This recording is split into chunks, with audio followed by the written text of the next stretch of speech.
एक दिन सोने ने लोहे से पूछा। ओके, एक दिन सोने ने लोहे से पूछा कि हम दोनों एक ही हथौड़े से पीटे जाते हैं, तो तुम इतना चिल्लाते क्यों? सुनिएगा लोहा ने क्या जवाब दिया। लोहा बोला कि जब अपने ही अपने को चोट पहुंचाता है ना, तो दर्द बहुत होता है।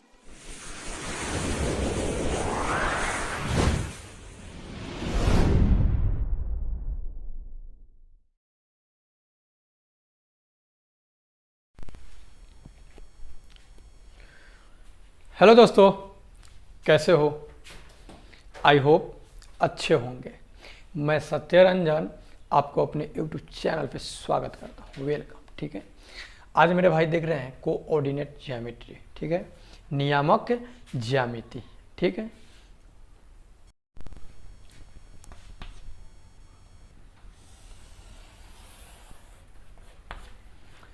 इसको बोलते हैं मेरे भाई वाई एक्सिस। ठीक है,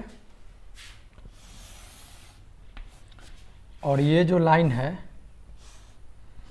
इसको बोलते हैं एक्स एक्सिस। ठीक है, इसको एक्स अक्ष और इसको वाई अक्ष, इसको डिनोट करते हैं एक्स से और इसको एक्स डैश से, इसको वाई से और इसको वाई डैश से। ठीक है, अब देखिए ये एक्स अक्ष है और ये वाई अक्ष है। ठीक है, तो एक्स अक्ष और वाई अक्ष के कटान बिंदु को, ठीक है, ये जो कटान बिंदु है इसको हम ओ से डिनोट करते हैं। इसको बोलते हैं मूल बिंदु बोलते हैं, ओरिजिन बोलते हैं। ठीक है, एक्स अक्ष और वाई अक्ष के कटान बिंदु को क्या बोलते हैं? मूल बिंदु बोलते हैं, ओरिजिन बोलते हैं। ठीक है, अब देखिए ये जो आपको दिखाई दे रहा है 1 2 3 4, ठीक है, ये 4 जो है टर्म है। ठीक है, इसको बोलते हैं फर्स्ट टर्म।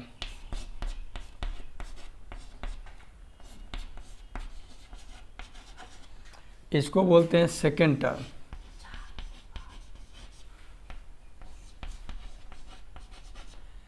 सेकेंड टर्म इसको बोलते हैं थर्ड टर्म, और ये है fourth. Okay, first term, second term, third term, fourth term. ठीक, अब देखिए मूल बिंदु से दाएं सारे बिंदु प्लस होता है। ठीक है, 1 2 3 इस तरह से। ठीक है, मूल बिंदु से ऊपर सारे बिंदु प्लस।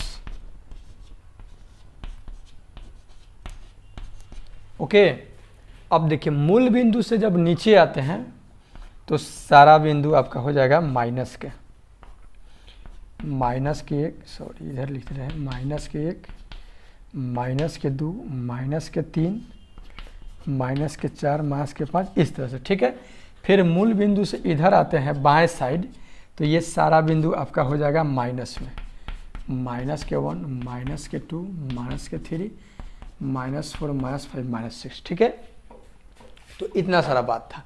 अब जरा देखिए फर्स्ट टर्म का बिंदु, जो फर्स्ट टर्म में कोई भी बिंदु होगा, इधर प्लस है इधर प्लस है, तो मतलब कि दोनों प्लस है, तो फर्स्ट टर्म का बिंदु। ठीक है, इधर देख रहे हैं माइनस है और ऊपर देख रहे हैं तो क्या है? प्लस है, सेकेंड टर्म का हो गया।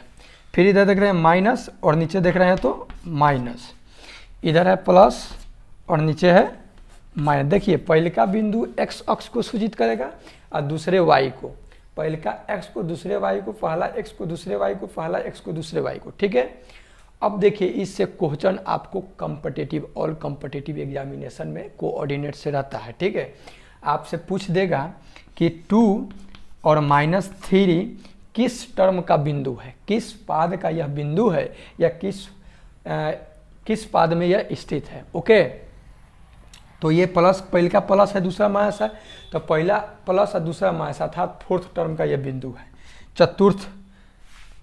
चतुर्थ का है। ठीक है, चौथे टर्म का ये बिंदु है, पहला 2 और ये जो लिखे थे। ओके, तो एक बात और इसे समझिए, ये पहले वाले को बोलते हैं मेरे भाई भुज और दूसरे वाले को बोलते हैं कोटि। ठीक है, भुज और कोटि, x को भुज और y को कोटि बोलते हैं। तो ये कोऑर्डिनेट से संबंधित इतना टर्म था, ठीक है, इतना पद था। अब समझेंगे हम लोग कि अब दो बिंदु दे देगा, जैसे मान लीजिए कि एक बिंदु इधर से अगर ले लिया जाए, चलिए इस सब को थोड़ा बहुत मिटा रहे हैं इसको, ठीक है, ये फर्स्ट टर्म सेकेंड टर्म जो लिखा हुआ है ये आई होप ये सब बात समझ गए होंगे आप। अब देखिए अगर मान लीजिए कि कोई बिंदु 2 2 है, प्लस के 2 प्लस के 2 है, ठीक है, तो 2 और 2 तो यहाँ चला जाएगा, ठीक। एक बिंदु मान लीजिए कि माइनस के 3 है और माइनस के 3 है, ठीक है, तो 3 और 3 यहाँ, माइनस के 3 यहाँ आ जाएगा, बिंदु यहाँ आ जाएगा, ठीक है, इधर माइनस के 3 हो गया, इधर भी माइनस के 3, एक बिंदु यहाँ स्थित है और एक बिंदु यहाँ स्थित है, ठीक है। अब ये दोनों के बीच की दूरी पूछ देगा, ये दोनों जो है ये दोनों बिंदु कितने दूरी पर स्थित है, ठीक है, कितना कितना 2 2 और माइनस के 3, ठीक।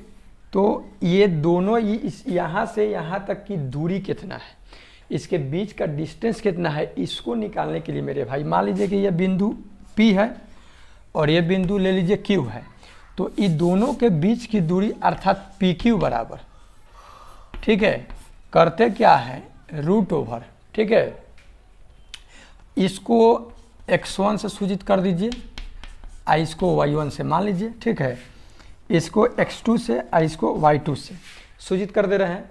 तो सूत्र हो जाएगा डिस्टेंस फार्मूला जिसको बोलते हैं दूरी सूत्र, x2 माइनस x1 के whole square plus y2 minus y1 के होल स्क्वायर, यही आपका डिस्टेंस फार्मूला है, ठीक है। आप यहाँ पे देख रहे हैं x2 माइनस x1 के whole square plus y2 minus y1 के होल स्क्वायर, आप x1 माइनस x2 के भी होल स्क्वायर कर सकते हैं, कोई दिक्कत नहीं है, y1 माइनस y2 का भी कर सकते हैं। तो जरा देख लीजिए अब ये दोनों बिंदु जो है, ये जो दोनों बिंदु जो अवस्थित है ये कितने दूरी पर है, तो यहाँ से हम भर करके निकाल लेंगे इस सूत्र के माध्यम से, ठीक है। तो x2 का मान कितना है माइनस के 3 है और x1 का मान कितना है 2 है, तब सूत्र का माइनस है तो माइनस 2 हो जाएगा, स्क्वायर जोड़ y2 के मान माइनस 3 है और उसका 2 है, स्क्वायर हो जाएगा। अब देखिए माइनस के 3 या माइनस के 2 यानी माइनस के 3 माइनस के 2 माइनस के 5 हो जाएगा, ठीक है। तो माइनस के 5 के स्क्वायर और फिर ये हो जाएगा माइनस के 5 के स्क्वायर, ये बीच में प्लस है सूत्र का, ठीक है। अब देखिए 5 का वर्ग कीजिएगा तो 25 आएगा, या -5 के करिए, दोनों बात बराबर है, -5 गुने -5 प्लस 25, 5 गुने 5 प्लस 25 ही होगा, ठीक है। अब फिर इसका हो जाएगा 25।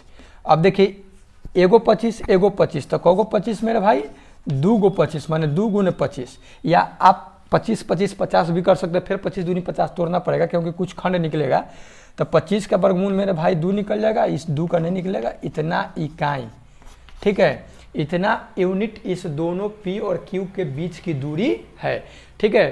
तो आई होप ये बात आप समझ गए होंगे।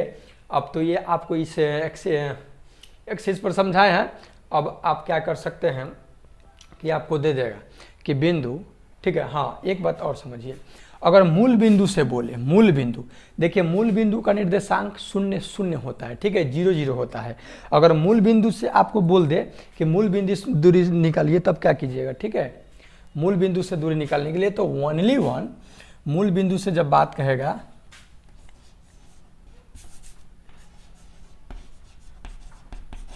मूल बिंदु से, ठीक है, मूल बिंदु से मूल बिंदु से किसी बिंदु की दूरी अगर पूछ दे तो उसके लिए मेरे भाई हम ओनली वन, ठीक है, जो बिंदु देगा उसका स्क्वायर कर देंगे, x² प्लस y², ठीक है।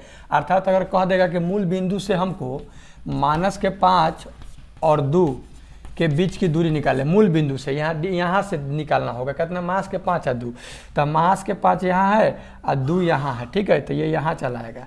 तो यहाँ जो बिंदु है यहाँ से निकालना है, इससे जो देख रहे हैं मूल बिंदु यहाँ से, यानी O से मान लीजिए कि ये P बिंदु पर स्थित है, तो यहाँ से यहाँ तक की इसकी डिस्टेंस निकालने के लिए तो ओनली वन क्या करेंगे मेरे भाई, इन दोनों बिंदुओं का वर्ग करके जोड़ देंगे, यानी -5 के स्क्वायर और जो 2 के स्क्वायर, तो हो जाएगा 50 25 और 2 दूनी की 4, तो 25 4 हो जाएगा आपका 29। बस रूट 29 इकाई हो जाएगा इसका मूल बिंदु से दूरी। ओके, तो ये था बेसिक बात मेरे भाई, ठीक है। कोऑर्डिनेट नियामक ज्यामिति से संबंधित ये बेसिक बात था, इतना बात आपको याद रखना होगा, ठीक है। तो ये इजी होगा। तो चलिए मिलते हैं नेक्स्ट वीडियो में, इसके क्वेश्चनों को लेकर के मिलेंगे, ठीक है। तब तक लिए इजाजत, take care and good bye.